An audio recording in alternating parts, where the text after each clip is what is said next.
This is Covering the Spread. Here are your hosts, Jim Saunders and Dr. Ed Feng.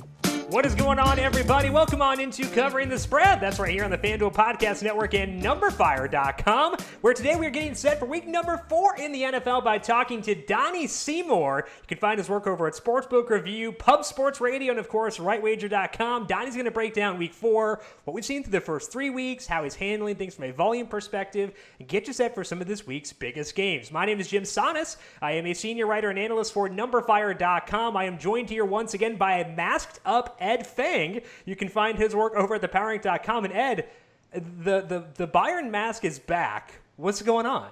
Well, it's the Dortmund mask. But, Dortmund. Okay. but they need to change the laws in Michigan, Jim. Why is that? So I was out at a sports bar, and we were watching. I've been basically heading out with some friends to catch the 1 o'clock games and see how a lot of stuff turns out. And, kind of gave up on the Rams plus 2.5 by halftime because that wasn't going so well. But then you get towards the end of that game and you're like, oh, yeah, this is a completely different story here. And then so the Rams go up. Looks like they're going to win the game, but Josh Allen gets the ball one more time. And the Rams make the stop. And then, of course, the ref throws the penalty on the pass interference. And I've learned, Jim, the reason I have the mask on is that I've learned that you need to have a mask on in a sports bar towards the end of these games. I learned that week 1 when the Detroit Lions managed to blow it against the Chicago Bears. But it didn't really matter because apparently I was shouting a lot of profanity because when I came out of my haze, there were some people looking at me like, huh. So anyways, despite the mask, I was probably spewing some COVID, spewing some germs out there, and I don't know. Can we get a swear word mask? Like, is that a thing? Because I could use that when I also watch the Bills for different reasons. Because I've never been on Josh Allen, and he keeps making me look very, very stupid week after week. Yeah, me too. But I think with the mask, as long as, I've kind of come to like the double protection. So towards the end of the game, I'll have the mask on, and I'll put my hands over my face too. Yeah. So that might be the new policy. Maybe that should be the new Michigan policy. If you are in a sports bar and it's coming towards the end of a game, right, mask plus hands. See, I watch at home for this reason. I know I cannot control myself from a reaction perspective, so I just stay at home and we keep that bottled in. I've watched a couple games over the past, because usually I have to be at home for work stuff, so like to take notes and stuff like that. Yeah. But when I do go out, I can't keep it bottled in. So the Ed Feng law being recommended to the Michigan the Michigan Congress, and we're trying to make this work. Understandable, Ed, and honestly, the anger justified too, because that was a pretty bad it was pretty bad call. Yeah, it was pretty bad. Yeah, we're going to go back through that and all of week number 3 in just 1 second. But as a reminder, we're bringing on Donnie Seymour for today. You can find him on Twitter at RightSideVP. You can also find his work at Sportsbook Review, Pub Sports Radio, and of course, RightWager.com. Donnie is going to preview week number 4 of the NFL season. Donnie, I think, has a pretty smart betting approach. At least it's a different betting approach from a lot of guests we have because he likes to take the wait-and-see approach, and I think that's a really interesting approach for 2020. So we're talking to Donnie about what he's seen so far and what his comfort level is with diving in for week number 4. As a reminder, every episode of Covering the Spread is posted to Spotify, Apple Podcasts, TuneIn Radio, Radio.com. Wherever you get your podcasts, you can find us, so make sure you're subscribed, and if you like what you hear, leave us a rating and review as well. Potentially have some college football podcasts coming down the pipe not too far along, so make sure you're subscribed to get those as they go up in the not-so-distant future. Before we talk to Donnie for week 4, though, we got to go back to last week. We're going to talk some Bills, Rams, of course, and go back through our discussion with Teddy Savransky to preview week 3. Covering the past. Last week on Covering the Spread, we had Teddy Savransky on to preview week 3. Follow him on Twitter at Teddy_covers. Teddy wanted the over on the Seahawks at the Cowboys, or Seahawks hosting the Cowboys. It was at 55.5 when we talked. It did wind up going up to 57, and it still went over. 69 total points between those two teams. And Ed, we've talked about the Seahawks before on this podcast, but usually when we just talked about them, it's because the defense wasn't as good as perception, and we were annoyed that they wouldn't throw the football. But now they're throwing the football, and when you do that with Russell Wilson, shocker, good things happen. Yeah, it's amazing. We've also seen an emergence of DK Metcalf.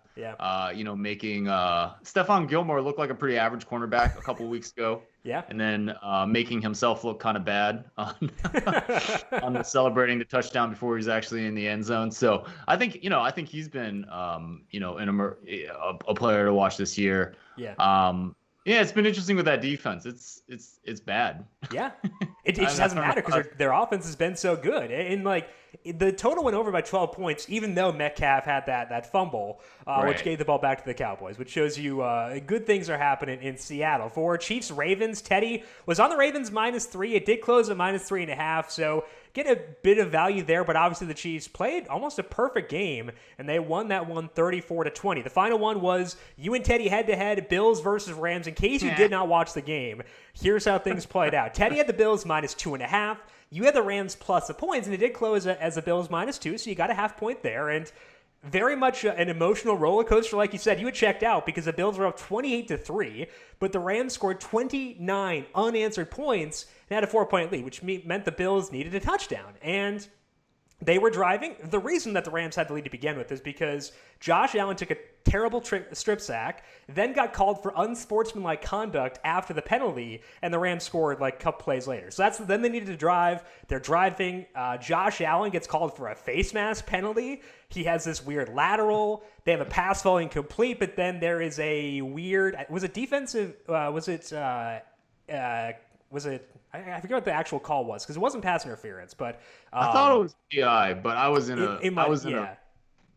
a haze by then that they actually called that. I mean, either way, people were not happy. I was not happy as a Jared Goff backer. It made me a little sad, but after that penalty, they did get the ball near the goal line. They eventually scored. They hit the extra point to win it by 3 and cover. I think the only more wild way this could have played out is if they had missed the extra point and you'd cover it because of that. Honestly, you had the Cam thing in week 2 where if he goes 1 foot further, you get the cover there. I think you've dissolved all your bad luck for 2020. So congrats to you on that. It's all gone now. Why thank you.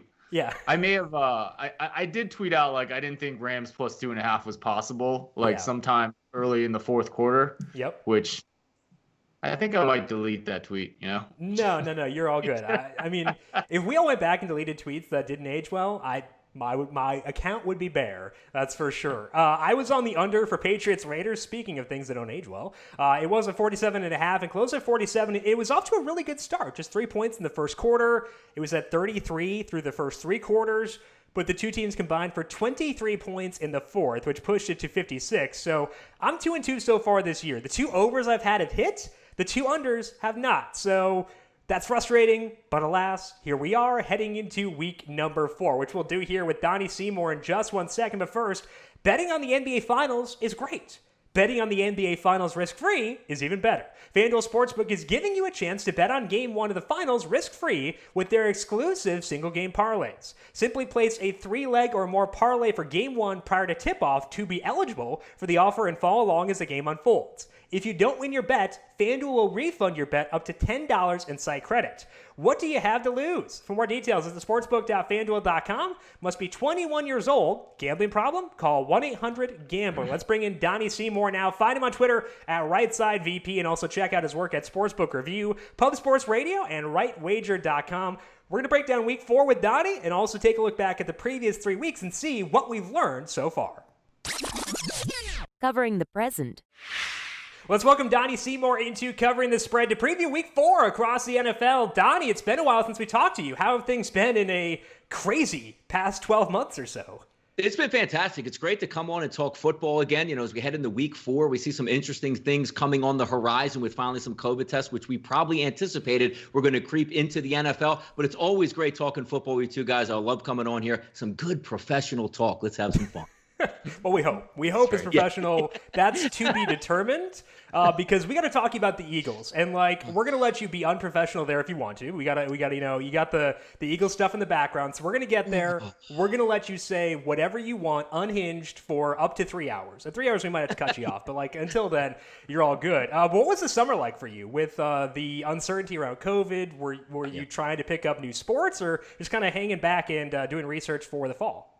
No, we're hanging back. Like when it first went down, we were all like college basketball mode, trying to see what's going to happen in March Madness, covering that. And all of a sudden it goes down. You watch on your TV, Jim, and it's like, okay, maybe a week or two will be down and then we'll get back going again. And a week turned into 3 weeks, into 4 months. And then all of a sudden we ramp up. But we have waited for this moment where all these sports collide at once. Because I know we talk a lot of football, but Major League Baseball, 16 teams in the playoffs. It's a lot of fun now. But boy, there were some dark days there, Jim, throughout those couple months. We're saying, are sports ever going to get back to normal? But at least we have some of that semblance back to normal. But I did not pick up any table tennis, was not capping that or doing any of that, Jim. So I am proud of you. I am proud of you for sure. And I appreciate you taking time from an 8-game baseball slate today to talk to us. So we're going to dive on in here and get you out to baseball. And one thing that I thought was really interesting last year, Donnie, and when we were talking to you, is you talked about how you like to take sort of a wait-and-see approach. You want to see how things play out before you go really hard early on in the year.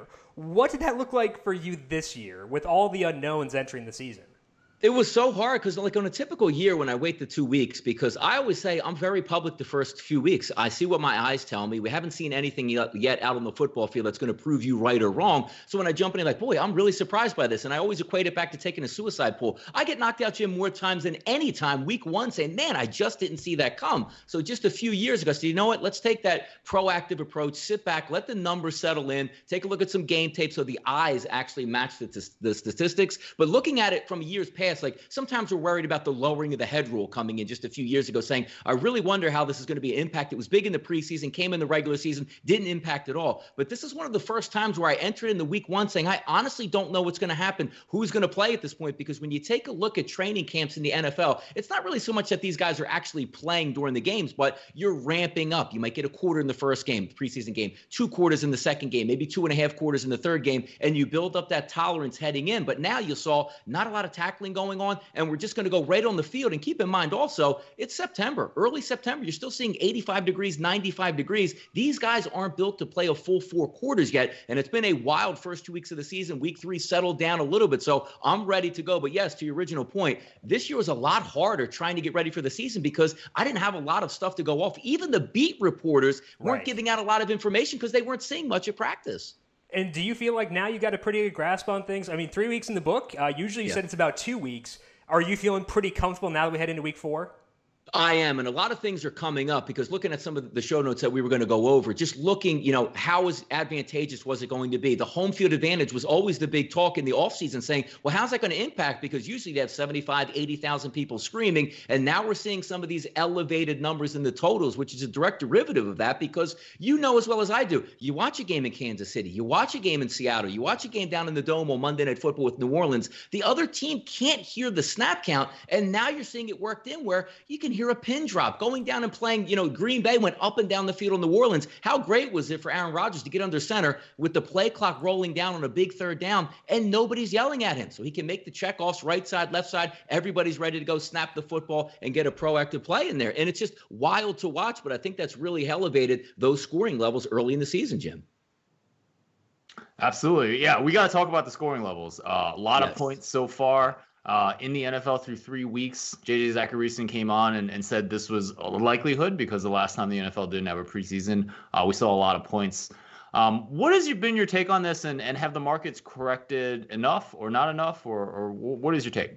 Yeah, Ed, I think the markets, because I know you're a numbers guy in this. I take a look more of a visual approach along with the numbers. But if we're just looking down, the numbers, when you look and say, how am I going to take this total here? Because 57s and 58s, everything has to go right. We even saw it on Monday Night Football where you say, how can this game stay under the total? Opens up at 52. If you had it, congratulations on the over. But if you got it at 55, 55 and a half, whatever it closed at, you ended up losing. But it's amazing to see some of these numbers where we try to make our own formulas up early in the week. Like, what do you think this line should be? Then take a look at what the number opened up at and where it sits at. The same approach there to the total. And I'm seeing games out there, just the normal ones where you say, Arizona and Carolina, 2 teams that should score. Maybe last year we're looking at a 47.5 or 48, and it's palatable. But now you take a look at the lines now, opened up at 51. Now we're seeing 52.5. And I'm an over guy. I'm a team total over guy and also an over player. And I look at these and take a step back where maybe the overcompensation might lead me to taking more unders where I typically wouldn't go there, Ed.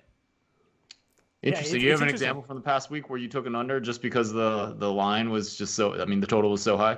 No, it's a good point you bring up because this week more than the last 2 weeks as I'm seeing these numbers that are now elevated. I thought some of the numbers were fair market value over the past 2 weeks. Even looking at that Sunday Night Football game, which I believe ended up with 67 points, I thought that would go over. But looking at some of like the Monday Night Football game this week, 57, 58 points, and just seeing your normal Dallas and Cleveland, 55.5. A couple years ago, what would that game be? Like 39.5? It's just wild where the offenses have improved, but we're just not seeing any of these stoppages from the defenses out here. And also, again, no crowd noise, no false starts on offense. And I know you guys want to bring up a point about the penalty flags, which are down as well. That's all big because how many times do we watch a football game and the first thing you look for is the little yellow blinking light on the screen after somebody scores a touchdown? Whew, thank goodness nobody had a holding call there.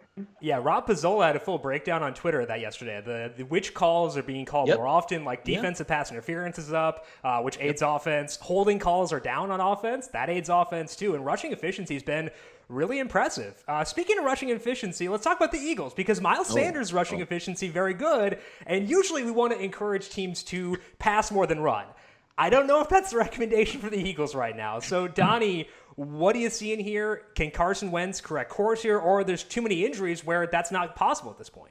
I just think it's too many injuries at this point, and I want to bring up a player that played basically about 20 years ago for the Houston Texans, and that was David Carr. When you're taking a look at a guy that didn't have a lot of offensive weapons to start his franchise, he got shell-shocked in the pocket by not being able to be protected and not being able to get the football out to any playmakers. If we fast forward here to 2020, Carson Wentz, to me, was amazing last year. 27 touchdowns, 7 interceptions, and again, at the end of the season, in the game-clinching game that he needed against the New York Giants, his leading wide receiver is Greg Ward, and Zach Ertz didn't even play in that football game, and somehow they were able to win and get into the playoffs. Then he obviously gets injured, which he typically does most times versus the Seattle Seahawks. But you can't do that too many years in a row because we're heading into play the San Francisco 49ers this week, and I take a look and say, well, maybe the Cavalry's coming back. It's getting worse. Zach Ertz is a great pass-catching tight end. He's not going to make anybody miss, but if he's open, he'll catch it and fall down after 8 yards. Dallas Goddard's going to be out this weekend. The one deep threat you have, which it looks like Howie Roseman went into the offseason and said, I really need to pick up some speed on this Philadelphia Eagles offense. Jalen Reagor's out 5 weeks. Deshaun Jackson runs one route this season, and he looks like he's going to miss this game and miss the entire football game last week versus the Cincinnati Bengals. So when you lean on your weapons and say, boy, I'm going up against an elite pass or play caller in Kyle Shanahan,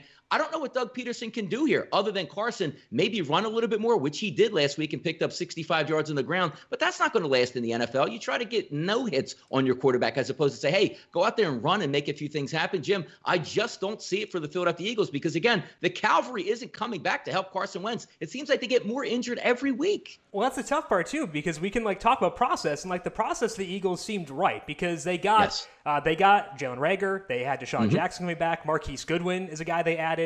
And then also John Hightower. But now John Hightower is the only speed guy they have left out of those 4 dudes. Yeah. And that makes it tough. So do you think this is just circumstances, or is there something more fundamentally flawed within the team building here? I think it's fundamentally flawed with the team building because you're right. I think the process was correct. And even with the young kid out of Southern Miss, Quez Watkins, he's actually on IR as well, another speed guy. So their thought process was correct, but how they're actually implementing it doesn't make much sense here. Still waiting on Alshon Jeffrey to get back. But again, he's not a speed guy. The one thing you need in the NFL is to open up everybody's options. You watch the Kansas City Chiefs. Why is everybody wide open? Is Andy Reid a great play caller and Patrick Mahomes a sensational quarterback? Yes, but speed opens everything up. It's wide. Travis Kelce is a dominant tight end. The Philadelphia Eagles right now don't have any of those pieces. And again, looks like Deshaun Jackson, look, if he plays this week, he'll be on one leg and he'll probably get injured within 2 weeks. And you're a long ways out from getting Jalen Reagor back on the field. It's going to be a tough go because last year, at least the one thing you could do is, you know what? I'm going to lean on this really good offensive line. They're all getting injured as well. And Jason Peters is like 45 years old playing left tackle and getting abused. It's so hard for me as an Eagles fan, but I did get a 2017 Super Bowl trophy. I guess that's the only one I'm going to get, guys. I really guess so. Yeah. And you've got it on display too. It makes you. I do. Correct. Yes. Well, hopefully better days are ahead. It's pretty interesting. They do have the Niners this week. Niners have their own injury problems as well. So we will see what happens in that game. Let's move on to some of the other matchups. We have Colts at Bears. Colts are a 2.5-point favorite on the road, total of 44.5. Clearly the big story is out with Mitchell Trubisky, in with Nick Foles. Who helped me get that over last week against Atlanta. What are you seeing in this game? It's a good point you bring up, because I do want to bring up last week. It's one of the few times us as gamblers figure like, boy, we hope maybe the backup quarterback gets in this football game. I was sitting on a team total with the Bears over 21.5. And yeah, they had 10 points in the first half due to a long Mitchell Trubisky run. But in the second half, he throws that rudimentary interception. And when Nick Foles came in the game, like, oh my goodness, I'm going to have a shot at this. And he played really well heading down the stretch. So now we turn that over to this week, and you ride the high, right? Yes, Nick Foles is in. It's going to feel good at practice. We finally got our guy in. And if you're a gambler, you look at last week's competent effort out of the offense from the Chicago Bears, and you want to turn that moving forward. Tariq Cohen goes down. It doesn't seem like a big loss, but that nice satellite back in open space that Nick Foles can use and dump down, that's not going to be there this week. But also want to point to Indianapolis, the team that opened the season where we had some Super Bowl aspirations, or at least winning the division, looked like they were dashed, saying, how could you lose to the Jacksonville Jaguars? Opening day killed a lot of suicide bets, but I thought they bounced back really well, specifically with their defense, because even in the opening game, even though they lost 27-20, they only gave up 240 yards in that game. And then we go back to Minnesota, who had an offensive explosion last week against the Tennessee Titans. They hold them to 175, and then the Jets to 260 yards on their 3 games. I think the defense is playing well. So Nick Foles going up and down the field on that Atlanta Falcons will be a little bit different this week. But I got to tell you, there's not a lot of explosiveness on that Colts offense, but I'm trying to find a way here early in the week. I want to take the Colts here. If I can get that 2.5 range, I think the Colts can go on the road and win this game by a field goal. Love the head coach in Frank Wright. I think the game plan will be right. And maybe we're getting a little bit too high here on Nick Foles. Let me see him in another game against a really good defense, as opposed to what he saw last week against the Atlanta Falcons, Ed. Yeah, and the I love Jets this game, because this is all guys that were in Philadelphia not too long ago. Frank Wright, Nick Foles, so guys you know a ton about. Any thoughts on the total of 44.5? It does look low here. And the one thing, like when you look at the Bears offense, the one tough thing I always had, Mitchell Trubisky obviously is a much better athlete than Nick Foles. And maybe if he an arm strength is better. But the one thing I just wanted to see out of the offense for the Chicago Bears is a simple pitch and catch. The guy's open 6 yards downfield. Can you hit him? But the one thing I love about Nick Foles is he's a great quarterback throwing a pillow. If you ever see a wide receiver that says, boy, this ball is really easy to catch, he's going to give his wide receivers, like Allen Robinson is loving life right now. Every time he's open, or at least man up with a guy one-on-one, he's going to be able to make a play on a football because he's going to put it in the right spot. Even though I do think the Colts have played really good defense, the Bears defense has given up a lot of yards here. I trust Frank Reich in that offense to try to pinpoint some areas that they can get off after the Chicago Bears. 42 in today's day and age, if I get good weather in Chicago, I'm still going to look to the over in this game, Ed. Yeah, that's interesting. You just reminded me that Allen Robinson, he had that touchdown last week on a pillow, and they took it away. Which I actually kind of thought was killing the over in that game. Well, Anthony touchdowns Miller got called back. Anthony Miller had a drop touchdown too. Yes, he did. Exactly. Yeah. Exactly. Absolutely. So lucky. it was a wild 1 o'clock set of games last week, especially. Ed, you've had some bad luck with stuff this year. I think that you're allowed to have some good luck with that one for sure. With Foles coming in, like with the other games, you're allowed. You used up your bad luck elsewhere. Let's move here to Buffalo at Las Vegas. Still feels weird to say that. But the Bills are 3-point favorites. 51.5 is the total. And Josh Allen, he looks like a different dude this year. He's still doing like wild, crazy laterals at times where you'd really wish he wouldn't. He's getting face mask penalties, unsportsmanlike conduct. He's a wild man. But the highs have hit more often this year than in the past year. So are you buying into this being the version of Josh Allen we should expect going forward? If this is what we get going forward, it's going to be amazing, because you want to talk about, counterculture shock here between what you're used to with the Buffalo Bills offense and Josh Allen and their defense. You wouldn't be able to wake up in 2020 and be like, yep, this is exactly the reason why 2020 has been so crazy. An offense that is absolutely explosive, a guy throwing for a really good percentage or completing a really high percentage of his passes, hitting some of those deep routes. They finally get that wide receiver that's able to stretch the field and make big plays. They've always had the speed guys, but now you have a pedigree guy in Diggs, and you're looking at a defense now that you say, you know what, they're usually locked down. And getting back to those totals that we talk about, how many times last year in the past 2 years you saw the Buffalo Bills game 35.5, 36.5, 37.5 every game? Now you're looking at offenses that explodes. 404 yards versus the Jets, 524 versus Miami, 375 versus the Rams. The first 3 games of the season with Buffalo's offense, 35 points, 31 points, and 27 points. That's like a miracle. If you look at the whole 16-game schedule in the past, if they scored 30 points, you're like, man, I'll take that, once a season out of the Bills. He's really progressed. I'm excited about this, and I think they have a plus matchup on offense versus that Raiders defense. Yeah, I mean, when you look at the advanced numbers on Josh Allen, usually the expected point stuff hates Josh Allen.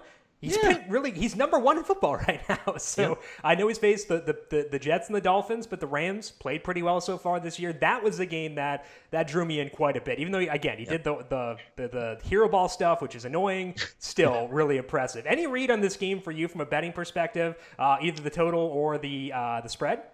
I like the over in this game. I do, because I think the Raiders are going to be able to counterpunch here because, again, taking a look at that Buffalo defense, which we're so used to them being a shutdown defense, but that might have been a product of saying coming in, our game plan on offense is don't lose it, because it wasn't a long time ago where you're watching the Buffalo Bills in the playoffs last year and their best play was the quarterback sweep. That's no longer the case, but you're taking a look even last week. They get both of their starting linebackers back and the Rams are still able to go up and down the field. Now, we're talking about a Sean McVay offense that's running very well and efficiently right now, one of the best play callers in the NFL. But I think John Gruden's going to be able to scratch at least into the 20-point range. And if the Las Vegas Raiders can do that, no doubt about it, I think those Bills can score into the mid-20s, at least the high 20s, and that's going to give you a good look at the over. Until somebody shuts down that Bills offense, I love an athletic quarterback that's willing to take chances and make big plays, and I think that's going to lend to an over in this situation as well. Excellent. Let's move on to New England at Kansas City. Kansas City 7-point favorite coming off of a big win on Monday night. Where they just took care of business against Baltimore. We kind of expected a better game, but it didn't really happen that way. We got a total of 54, another sky-high total. Kind of surprising given how good New England's defense was last year. They kind of don't look the same at all this year. What are you seeing in this game? It's a very interesting one because it's real scared when you just see Patrick Mahomes in that offense. Because even coming into the game this week, I know if you were a public bettor, just a casual bettor, your first inclination is, wait a second, guys. You're telling me I'm getting Patrick Mahomes, Super Bowl MVP, best player in the league, getting 3.5 points. And me on the other side saying, you know what? I'm working on a way to try to take Baltimore. I said they're going to get real physical with them in this game. You saw last week a team that got physical with them, had to take them to overtime with a rookie quarterback. Lamar Jackson, Monday Night Football. This is their spotlight. They're finally going to beat the Kansas City Chiefs. And boy, was I wrong. And you're looking at plays that Patrick Mahomes makes, and I always want to key in right before the half with the McCole Hardman touchdown. That play is a play you get off the field, maybe you get the football back, and he stands on the 50-yard line on his back foot and throws a laser beam downfield for a touchdown. And I sit back and go, who can actually stop that? Well, the one defensive coordinator that might have a chance of stopping that would be Bill Belichick. But the problem with me is not so much the New England defense trying to slow down Kansas City. It's the offense and what I'm going to get for New England, because you sort of saw a blueprint last week, which I thought was going to work. You're going to run the football against Kansas City, maybe slow the game down a little bit, but really be physical and say, Mahomes, we're going to limit your damage, but we're still going to eat up yards against the Kansas City defense. I know, taking a look at New England, they want to run the football, but that's not really the recipe here. And if you get into that hole again, which you saw last week, the Ravens couldn't get out of that deficit. And I'm not so sure that New England can return fire if they're down 14-3 either here, guys. And I think the tough part is if David Andrews is healthy for this game, that's a pretty big difference maker, because Correct. I know the Patriots scored like 36 or whatever it was last week, but the efficiency out of Cam Newton was not what we had seen previously. And Andrews is on IR. He's not going to play this game. So are you laying the points here with Kansas City, or what's your read on this game? It's almost one that, because we're going over the game. I'm not willing to lay the points, but sometimes it's a choice of, can I get the 6.5 later in the week, or can I get the 7.5? And that might tip my hand. Same thing as I looked at that Sunday Night Football game between the Packers and the New Orleans Saints, where if the game was 3.5, I'm going to go and take the points there with Green Bay. If it was 3, I would have laid it with New Orleans. It's a tough game to decipher, but I'm really not interested in taking unders with Kansas City at this point. They're playing at such an elite level. It almost doesn't matter, because even when we watch it in the Super Bowl, they're going up against an elite defense with San Francisco for 3.5 quarters. I'm thinking I'm a genius, and all of a sudden in the fourth quarter, a few plays here and there, and everything blew up on me. It just seems like that's what takes place with Mahomes. If it's 7 points, I'm probably leaning honestly towards Kansas City in this game. All right. Any other games you see with value based on the odds of FanDuel Sportsbook for week number 4? Yeah, I was checking out FanDuel before he came on the show, and I was looking at this game all week because I know some teams, still down. You don't really know what you're going to get out of the Detroit Lions, but it's not the common denominator of the Detroit Lions and what I don't like about them. It's New Orleans going on the road and being a favorite for over a field goal that I'm struggling with. If you take a look just specifically, guys, on the New Orleans offense, they can't push the football down the field. It's a heavy dose of Alvin Kamara, and until Michael Thomas is fully healthy, I don't trust that team. Can they win football games? Yes, Sean Payton's a great coach. You still have a Hall of Fame quarterback, but they don't have that explosive nature. And now you're seeing Detroit get healthier on the offensive side of the ball. They're home. So even if they're down in the fourth quarter, Matthew Stafford's a very good fourth quarter comeback shot. I think there's a chance he can get through that back door, let's just say, if they're down 10 points in that one. But it really comes down to what I'm getting out of New Orleans and that offense. I just don't trust that team. And some of these numbers that we're looking at from the New Orleans say, well, hey, Drew Brees is still passing well. If you look at the last 2 weeks, he got 60 to 70 yards on that final drive when they're down double digits. That really pads those stats and say, hey, Drew Brees is throwing for 280, 290 yards every week. That's not really the case if you let your eyes watch that entire game. I like Detroit getting the points here a little bit, guys. Well, it's also tough because you can't expect Alvin Kamara to break 4 tackles for a 60-yard touchdown every week. Correct. Maybe you can. Maybe Alvin Kamara's just that good. I don't know. Maybe I'm wrong there. But any other games you like on the board here?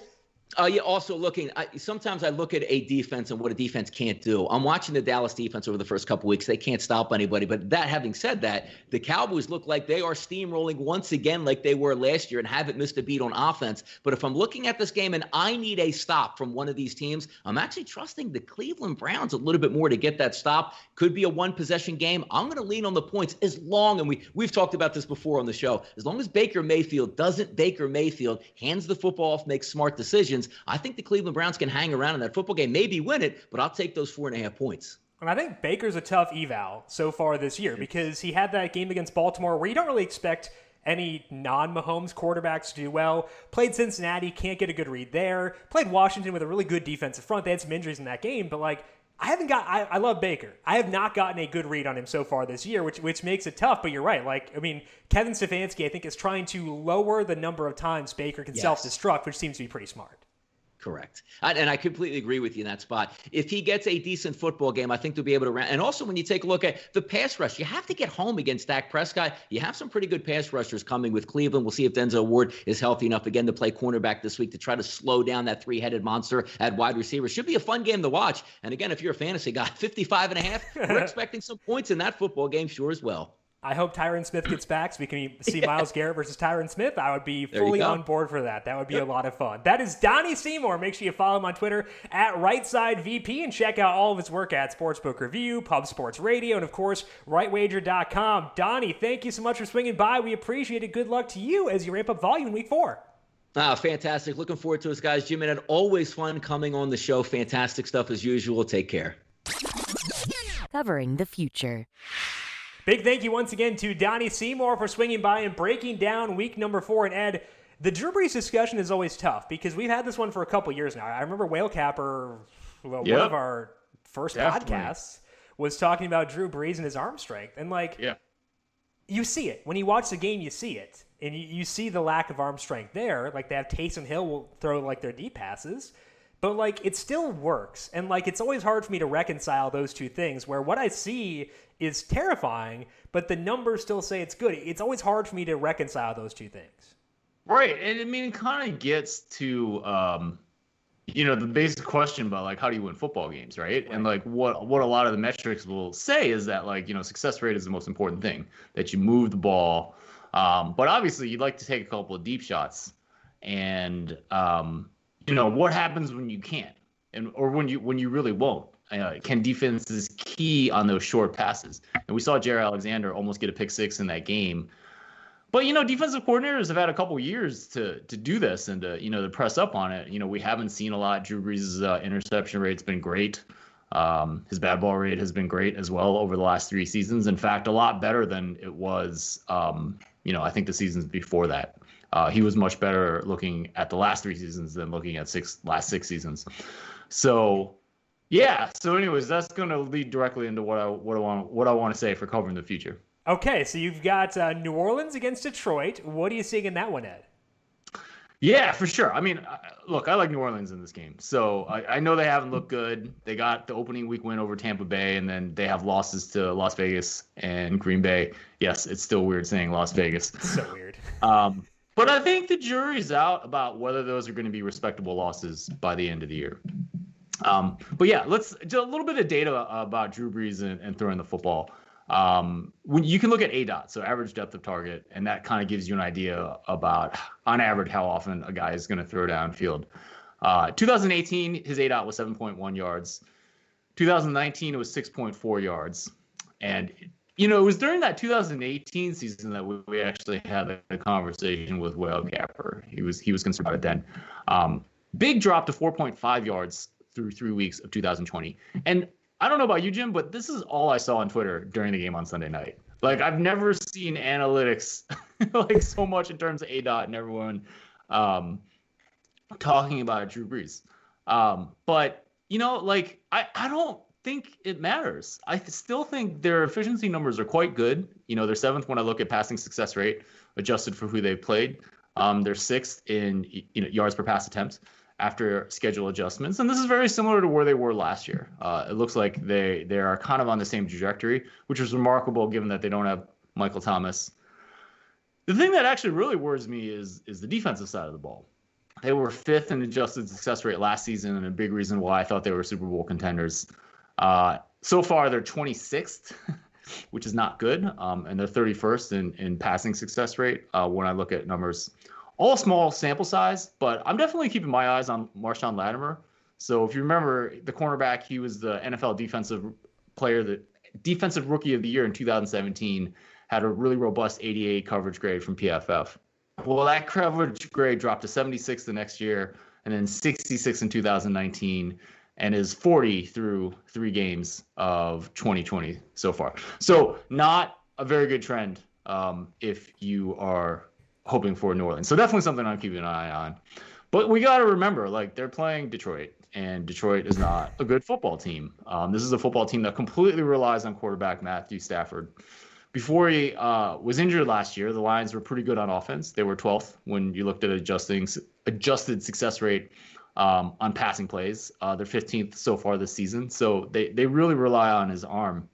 And he really they have to, because Matt Patricia has never had a respectable defense while he's been the head coach. And this is kind of a surprise because he comes from the defensive side of the ball. In 2018, they were 21st in adjusted success rate, 2019, 29th. And they're 24th through 3 weeks so far this season. So there's not a lot that they have to work with on defense. And it makes matters worse, like cornerbacks Desmond Trufant and Justin Coleman, probably their 2 best corners, both got hurt week 1. I don't think their backups are going to be able to stop New Orleans offense. I think New Orleans gets I think they get up early.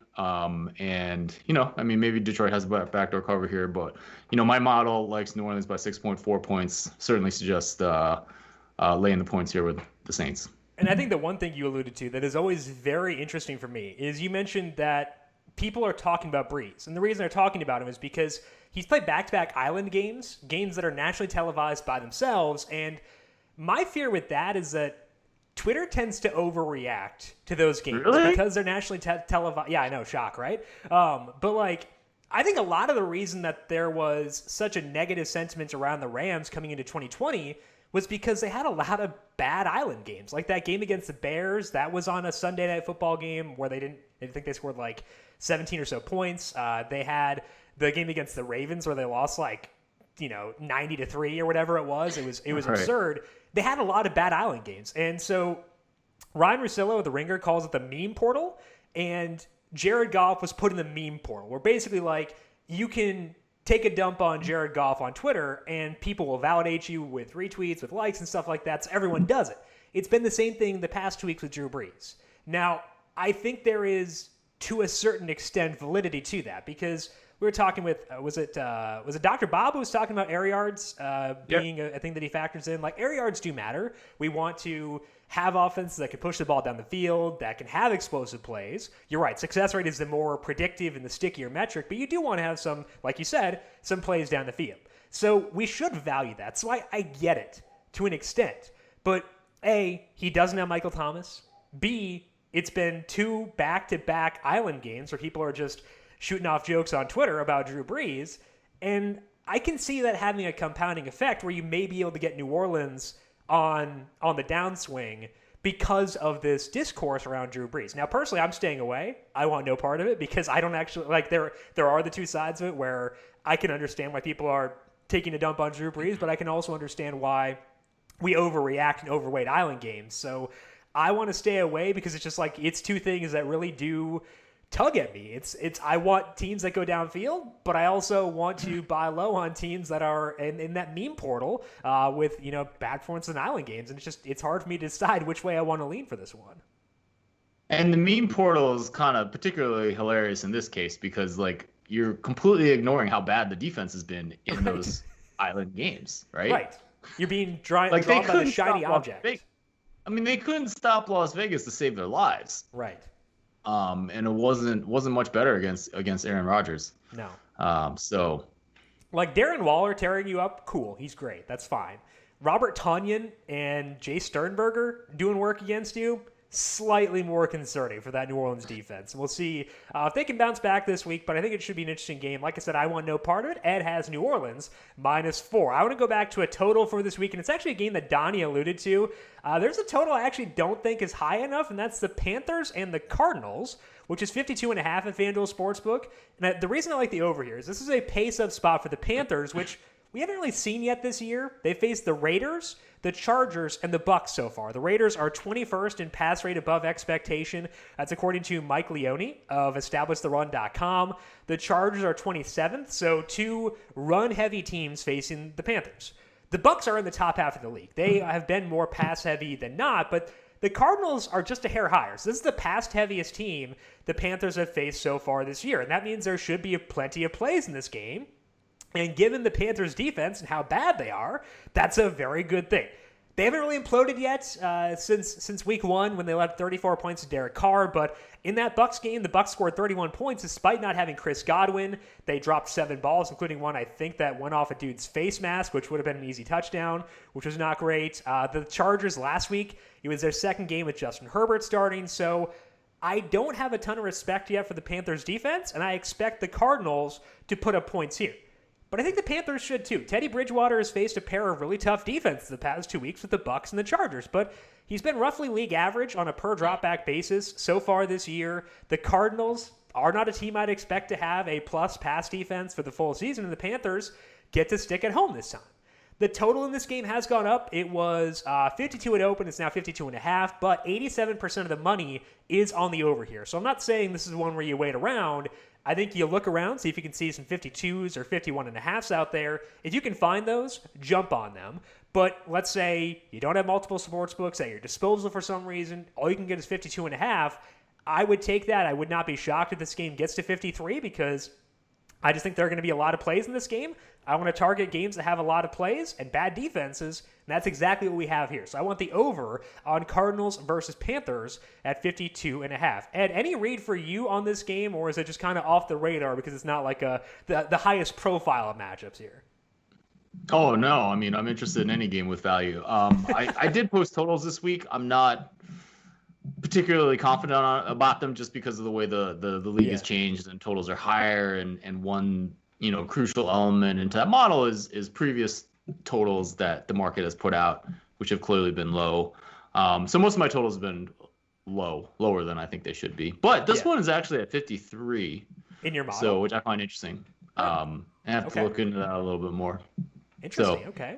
All right. I'll take that. If it gets the Ed Feng stamp of approval, I'm not going to complain. I will certainly take that. So hopefully get a lot of points, not just for betting, but also for some daily fantasy lineups with Kyler Murray. I would not complain if there were a lot of points on Sunday. That is all the time that we have for today. Getting set for week number 4. Thank you once again to Donnie Seymour. Make sure you follow him on Twitter at RightSideVP and check out all of his work at Sportsbook Review, Pub Sports Radio, and of course, RightWager.com. Ed, what is cooking for you over at the Power Rank and on the Football Analytics Show?